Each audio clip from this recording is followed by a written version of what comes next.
जय हिंद दोस्तों, स्वागत है आपका हमारे चैनल पर। BSF head constable radio operator का ये आज फिजिक्स का प्रैक्टिस सेट 2 है।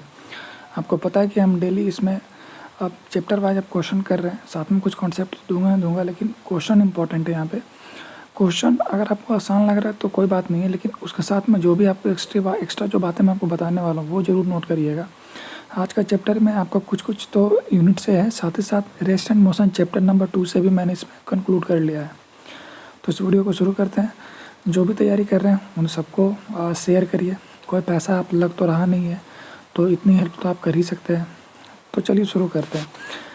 अब ये जो बहुत सारे क्वेरी है कि जब मैं हिंदी डालता हूँ तो लोग कमेंट करते हैं इंग्लिश में लाइए, और जब मैं इंग्लिश डालूँगा तो वो लोग कमेंट करते हैं हिंदी में लाइए।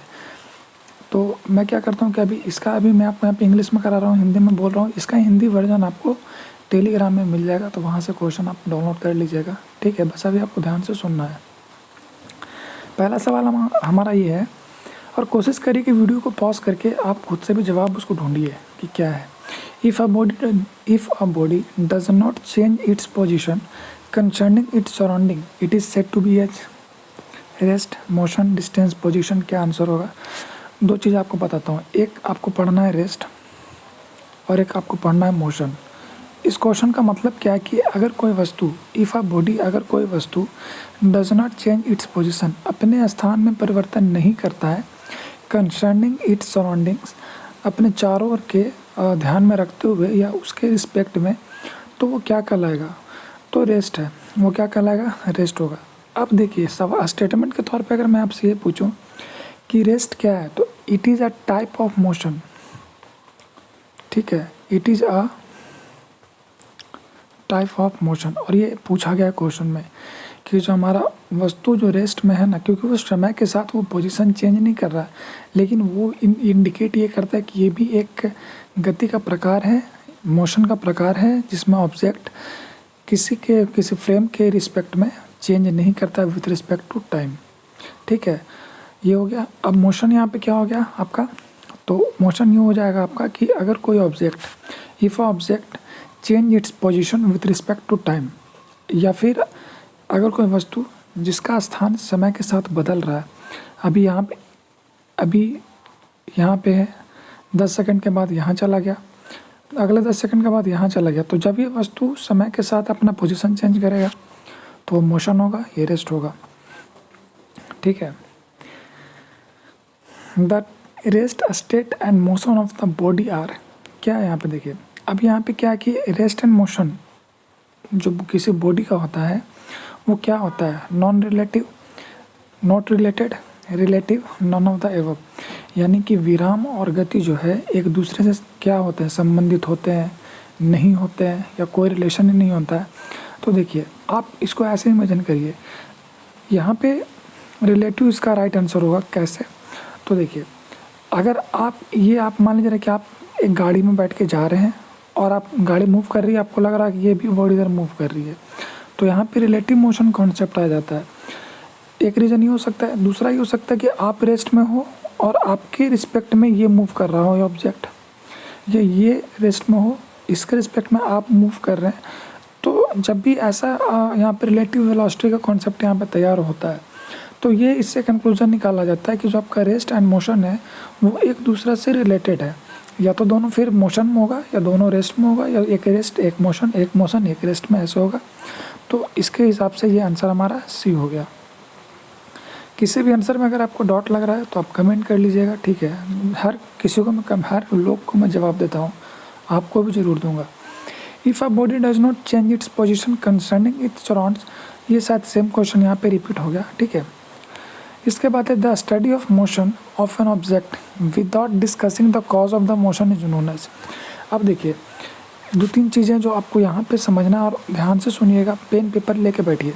अगर एक होता है मोशन, मोशन भी 2 तरह का, एक होता है काइनेमेटिक,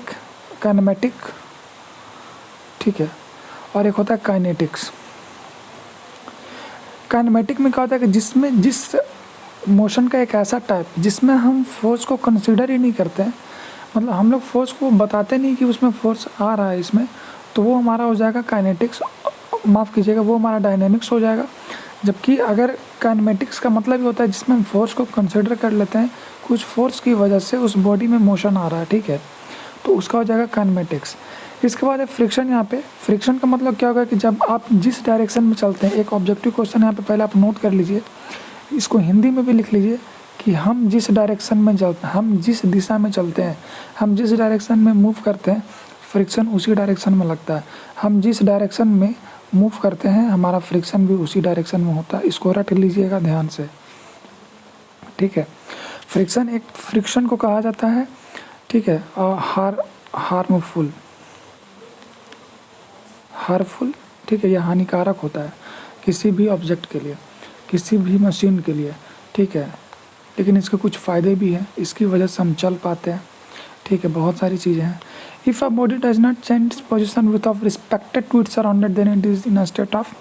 अब देखिए, अब यहाँ पे ना हर क्वेश्चन का लैंग्वेज का खेल है। यहाँ भी आंसर रेस्ट में होगा, लेकिन मेरा पर्पस यहाँ पे इस चीज़ से है कि जो आपका इक्विलिब्रियम और वेटलेसनेस है, इसको मैं आपको बताना कि वेटलेसनेस क्या होता है। यहाँ पे इक्विलिब्रियम का मतलब क्या होता है कि अगर कोई ऑब्जेक्ट है, जैसे मान लिया जा रहा है कि ये ऑब्जेक्ट है, अगर इस ऑब्जेक्ट का अगर सेंटर ऑफ मास इसके सीजी पे लाइज कर रहा है, तो ये बॉडी, इसका मतलब कि ये क्या है, बिल्कुल इक्विलिब्रियम में है।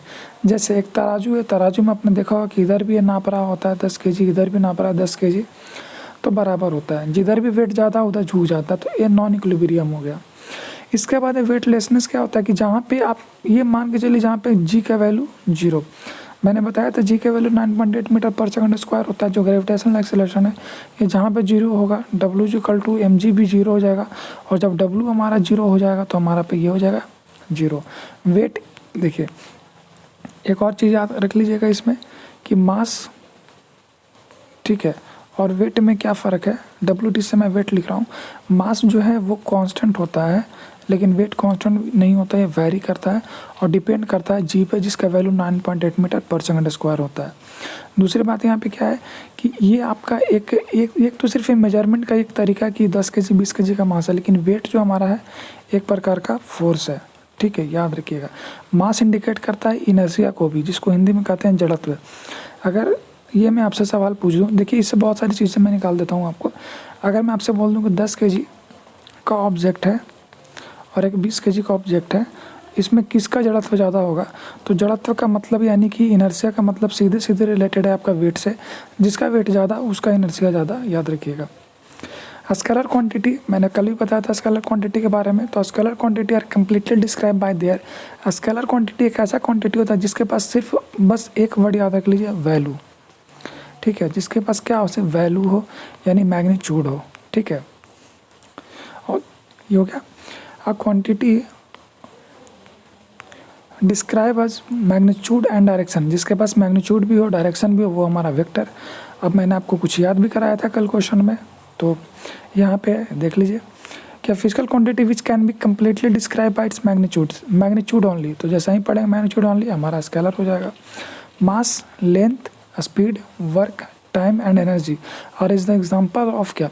तो देखिए मैंने 2-3 चीज़ें मैं आपको बता देता हूँ। अगर स्केलर क्वांटिटी है तो इससे डिराइव होने वाला जितना भी क्वांटिटी है सारा का सारा स्केलर होगा, ठीक है। ये नहीं हम रटने का प्रयास नहीं करेंगे कि यहाँ पे बस जिस भी चीज़ में आपका सिर्फ वैल्यू पता चल जाए वो समझिए स्केलर है। मैंने अगर आपसे ये कहा कि आप हमसे ये पूछ रहे हैं कि स्टेशन किधर है, ठीक है, मान लीजिए कि मैं झारखंड का रहने वाला हूँ, रांची में हूँ, रांची में मैं हूँ और मैं पूछ रहा हूँ कि मुझे वहाँ से पटना जाना है। तो मैंने आपसे पूछा मुझे पटना जाना है, तो आपने कहा, मैंने पूछा पटना जाना है, तो आपने कहा 200 किलोमीटर यहाँ से दूर है। तो 200 किलोमीटर दूर तो है, आपने सिर्फ मैग्नीट्यूड बताया कि 200 किलोमीटर है, लेकिन अगर आप ये बोलते कि 200 किलोमीटर मुझे जाना किधर है, नॉर्थ में जाना है, साउथ में जाना है, ईस्ट में जाना है, वेस्ट में जाना है, तो अगर आप ऐसा कुछ नहीं बोलोगे तो वो हमारा स्केलर हो जाएगा। और अगर आप ये बोलते हो कि हाँ वो साउथ में, नॉर्थ में, ईस्ट में, कहीं भी हो, जो भी डायरेक्शन हो, तो हमारा वेक्टर हो जाएगा, यानी कि सदिश राशि हो जाएगा। तो यहाँ पे mass, length, speed, work, time, energy सारे के सारे स्केलर क्वांटिटी है, ठीक है, याद रख लीजिएगा। और पक्का सवाल आएगा यहाँ से, मैं लिख के बताता हूँ कि एक वेक्टर एक स्केलर से पक्का आ जाएगा सवाल। Among of the following which is scalar quantity, कौन सा स्केलर क्वांटिटी है? तो वही आपका मास, लेंथ, वॉल्यूम, सारा का सारा। वॉल्यूम का होता है क्या? L into B into H. तो जब हमारा लेंथ ही हमारा, क्योंकि बी भी तो लेंथ है, एच भी तो एक प्रकार का लेंथ है, तो इससे डिराइव होने वाला जो भी है सारा का सारा स्केलर ही होगा। ठीक है, वॉल्यूम क्या बल्कि एरिया हो गया। ठीक है, एरिया भी हो गया आपका, वॉल्यूम हो गया, और मास से आपका क्या हो सकता है? मास से जो भी आपका डिराइव हो जाएगा वो सारा का सारा क्या हो जाएगा? हमारा स्केलर क्वांटिटी होगा। इसके बाद ये इतने ही आज सवाल थे। कुछ चीज़ें मैं आपको बता देता हूँ एक्स्ट्रा, इसको आप नोट कर लीजिए। ठीक है, अगर मैं आपसे ये पूछूं कि इलेक्ट्रिक करंट क्या है हमारा, तो इलेक्ट्रिक करंट हमारा, ठीक है, इलेक्ट्रिक करंट जिसको धारा कहते हैं इंग्लिश में, हिंदी में, ये हमारा स्केलर क्वांटिटी है। एकदम इसको आप रट लीजिए। ठीक है, इसको आपको रटना है, ये आप याद रख लीजिए कि जो विद्युत धारा है वो हमारा स्केलर क्वांटिटी है। रीज़न ये है कि वेक्टर लॉ ऑफ एडिशन को फॉलो नहीं कर पाता है, जिसकी वजह से हमारा ये स्केलर क्वांटिटी होता है। एक चीज़ और मैं आपको बता दूं कि एक मान लीजिए रहा है कि एक वेक्टर क्वांटिटी है। ठीक है, वेक्टर क्वांटिटी है, और एक यहाँ पे आपका, अगर दो वेक्टर क्वांटिटी है, दोनों परपेंडिकुलरली यहाँ पे एक दूसरे को इंटरसेक्ट कर रहे हैं, इसका नाम है, मान लीजिए मैं इसका नाम देता हूँ पी, वेक्टर पी, और ये वेक्टर हमारा क्यू। ठीक है, तो यहाँ पे एक रिजल्टेंट निकलता है जिससे सवाल आपका पूछा गया था पिछले बार का एग्ज़ाम में। तो यहाँ पे जो रिजल्टेंट हमारा आता है वो क्या आता है? R इक्वल टू, ठीक है, under root P square plus Q square plus 2PQ cos theta. ये आप इसको याद रख लीजिएगा, यहाँ से भी सवाल बन जाते हैं।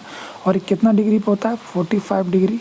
अगर क्वेश्चन में मेंशन नहीं किया गया तो हम इसको ऐसे ही मानते हैं, 45 डिग्री पे होता है, क्योंकि दोनों को इंटरसेक्ट करता है ये। और रिजल्टेंट हमेशा एंगल बाइसेक्टर के रूप में भी काम करता है, ऐसा माना जाता है। तो ये चीज़ हम यहाँ पे याद रखेंगे।